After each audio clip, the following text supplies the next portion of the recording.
નમસ્તે મિત્રો, આજે આપણે પ્રોસ્ટેટા કેન્સર વિશે વાત કરવાના છીએ. આપણે બહુ બ્રોડલી વાત કરીએ તો પ્રોસ્ટેટા કેન્સર બે જાતના હોય, મટે એવા અને ન મટે એવા. આપણે પહેલા એ વાત કરીએ કે મટે એવી પરિસ્થિતિમાં કેવી રીતે પકડી પડવા. તો જરાક પણ તકલીફ હોય, જેવી કે પેશાબ ઉતારવામાં તકલીફ પડવી, વારે વારે પેશાબ કરવા જવું પડે, રાત્રે વારે વારે ઉઠવું પડે, પેશાબમાં લોહી નીકળે, તો આ પ્રોસ્ટેટનો કોઈ રોગ હોઈ શકે, જે કેન્સર પણ હોઈ શકે. એટલે એની માટે ડોક્ટરને મળીને જરૂરી તપાસ જેવી કે સોનોગ્રાફી અને એની પછી જરૂર પડે તો એમઆરઆઈ કે બાયોપ્સી કે વગેરે તપાસ કરાવી તમારે.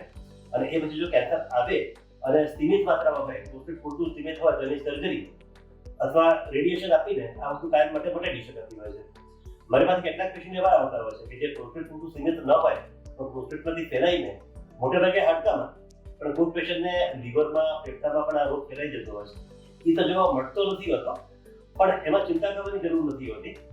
એની માટે ઘણી બધી સારવાર છે આપણી પાસે, જેવી કે હોર્મોનની સારવાર, કે કિમોથેરાપીની સારવાર, કે ટાર્ગેટેડ થેરેપી જેવી કે ઇમ્યુનોથેરાપી અને પાથ ઇન્હિબિટરની સારવાર, અને એક PSMA નામની સારવાર હોય છે.